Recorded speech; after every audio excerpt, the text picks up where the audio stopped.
Kalau anak yang diharapkan tidak lahir sebelum 1 bulan dan 12 hari, maka anak itu akan dianggap sebagai keturunan setan.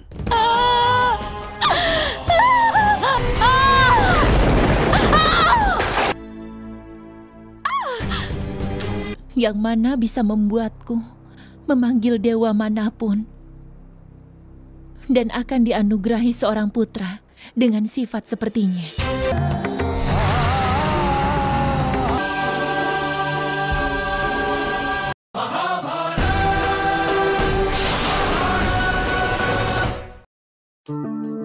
Di awal kisah kita diperlihatkan di mana Raja Pandu dan kedua istrinya yang sedang mencopoti pakaian dan atribut kerajaan.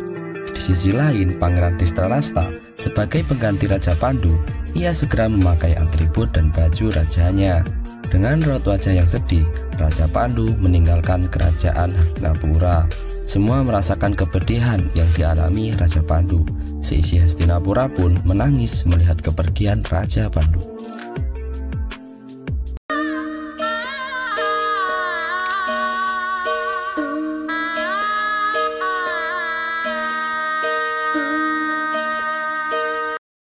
Adegan pun berpindah. Kita diperlihatkan di mana Raja Destrarasta yang sedang merasa cemas dikarenakan ia sedang menunggu kabar dari suster yang sedang melihat kandungan Putri Gandari. Setelah suster itu keluar, ia memberi kabar bahwa Putri Gandari tidak ada tanda-tanda untuk melahirkan. Ada kabar apa, Aryawati? Masih tidak ada tanda-tanda akan kelahirannya, Yang Mulia. Bagaimana mungkin bisa begitu, Aryawati? Seorang wanita harusnya sudah melahirkan anaknya di bulan ke-9. Dan Gandari sudah hamil selama 15 bulan. Tapi kenapa dia belum melahirkan juga? Mendengar istrinya yang tak kunjung melahirkan, Pangeran Destrarasta masuk ke dalam kamar Putri Gandari. Ia menyuruh semua orang untuk meninggalkan kamar itu. Keluar semuanya! Setelah semua orang meninggalkan kamar itu, Pangeran Destrarasta menyalahkan Putri Gandari karena ia tak kunjung melahirkan, padahal umur kandungannya sudah lebih dari 1 tahun. Putri Gandari juga bingung menjawab pertanyaan sang suami karena dia sendiri tak tahu apa yang terjadi pada kandungannya. Pangeran Destrarasta terus menyalahkan istrinya, bahkan ia mengancam jika ia tidak memberi keturunan, maka ia akan mencari keturunan dengan wanita lain. Kenapa? Aku harus bagaimana, tuanku? Aku hanya bisa menunggu matahari untuk bisa bersinar. Cari jalan keluar. Cari jalan keluar untuk itu. Atau aku akan mendapatkan anakku dari wanita lain, Gandari. Adegan pun berpindah di hutan tempat Raja Pandu. Kita bisa melihat di mana Raja Pandu dan Putri Kunti yang sedang membajak sawah dengan kedua sapinya. Sambil berbincang-bincang, Putri Gandari memutuskan untuk berkata jujur tentang anugerah dari Resi Durwasa dan anaknya Karna kepada Raja Pandu. Dengan sedikit ragu, Putri Kunti pun berkata kepada Raja Pandu bahwa ia mendapatkan anugerah dari Resi Durwasa, yaitu dapat memiliki anak dengan memanggil dewa manapun, yang nantinya anak itu akan mewarisi sifat dari dewa tersebut. Mendengar kabar itu, Raja Pandu pun sangat bahagia dan berterima kasih kepada Putri Kunti karena telah menyelamatkan kerajaan Hastinapura dari anugerahnya itu. Akan tetapi, sebelum Putri Kunti berkata bahwa ia sudah memiliki anak sebelum ia menikah, Raja Pandu sudah terlalu bahagia dan tidak mendengarkan Putri Kunti lagi. Resi Durwasa telah memberkatiku dengan sebuah anugerah. Mana bisa membuatku memanggil dewa manapun dan akan dianugerahi seorang putra dengan sifat sepertinya. Melalui dirimu, masalah garis keturunan Kuru akan selamanya berakhir, Kunti. Tapi tolong, dengarkan aku dulu. Aku mohon padamu, Tuan. Libatkanlah dewa kebenaran Dewa Yama dan carilah anugerah darinya dalam bentuk seorang anak untukku. Raja Pandu dan Putri Kunti pun bergegas ke tepi jurang. Keduanya berencana akan memanggil Dewa Yama. Setelah Putri Kunti merapalkan doanya, Dewa Yama pun datang. Dewa Yama juga memberikan anak untuk Raja Pandu dan Putri Kunti, dan anak itu diberi nama Yudhistira.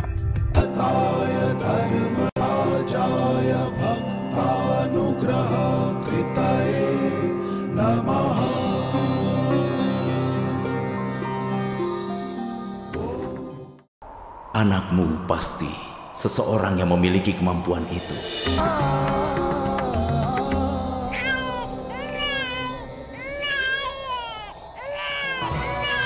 Anakku akan kunamakan Yudhistira.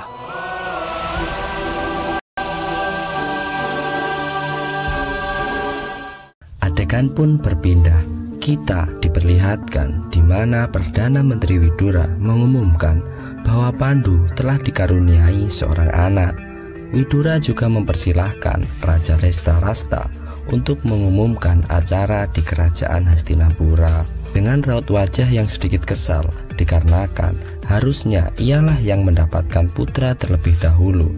Raja Drestarasta tetap mengumumkan akan mengadakan perayaan yang besar di kerajaan Hastinapura. Setelah selesai menyampaikan pengumumannya, ia pun pergi meninggalkan kursi tahtanya. Atas nama keluarga kerajaan, harus ada hadiah-hadiah, upacara, dan doa di seluruh kerajaan ini. Harus ada pemberian-pemberian. Hidup Raja Drestarasta! Hidup Raja Drestarasta! Pangeran Drestarasta mendatangi kuil tempat Putri Gandhari berdoa. Pada saat itu, Putri Gandhari masih tertidur di dekat patung Dewa Siwa. Dengan nada yang keras, Pangeran Drestarasta memanggil-manggil Putri Gandhari.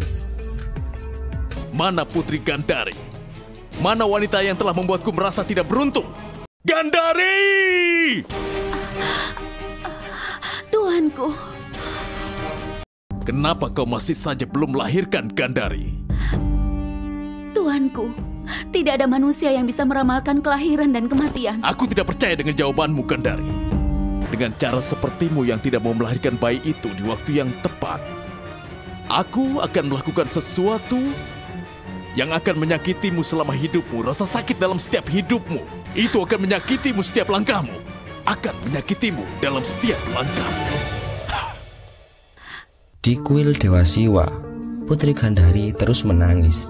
Ia merasa bahwa ia adalah wanita yang sangat tidak beruntung.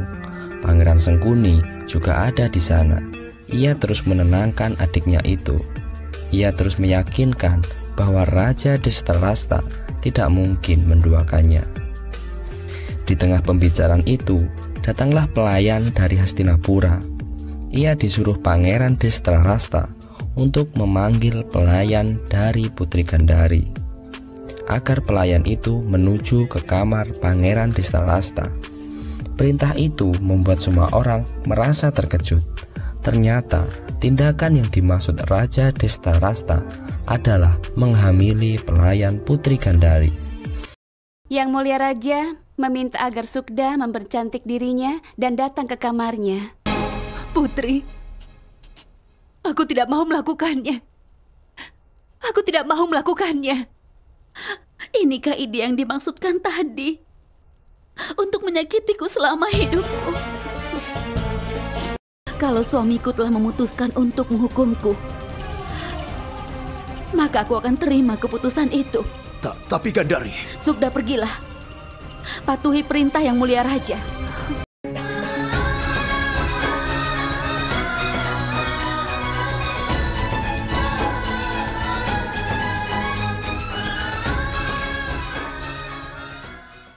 Adegan pun berpindah. Kita diperlihatkan di mana Putri Gandhari yang sangat frustasi. Putri Gandhari juga berteriak kepada kandungannya untuk segera keluar. Bukan itu saja, Putri Gandhari juga memukul dengan keras perutnya sendiri sambil berteriak-teriak menyuruh agar kandungannya segera keluar. Dan pada saat itu, Dewa Siwa mendengarkan jeritan Putri Gandari. Putri Gandari merasakan sakit pada perutnya. Ia pun tergeletak di sana sambil berteriak kesakitan. Setelah Putri Gandari berteriak cukup lama, akhirnya ia pun melahirkan. Ibu Ambika dan Ibu Ambalika datang di sana. Ia bertanya kepada pelayan yang ada di sana, apa anak Putri Gandari, laki-laki atau perempuan? Tapi pelayan di sana hanya diam karena tidak tahu apa yang harus dia jawab. Ibu Ambika dan Ambalika pun langsung masuk begitu saja. Dan begitu terkejutnya karena yang dilahirkan Putri Gandari hanya segumpal daging. Sambil terseok-seok, Putri Gandari ingin memegang anaknya. Akan tetapi setelah memegang anaknya, Putri Gandari terjatuh pingsan karena tak percaya dengan apa yang ia lahirkan hanyalah segumpal daging.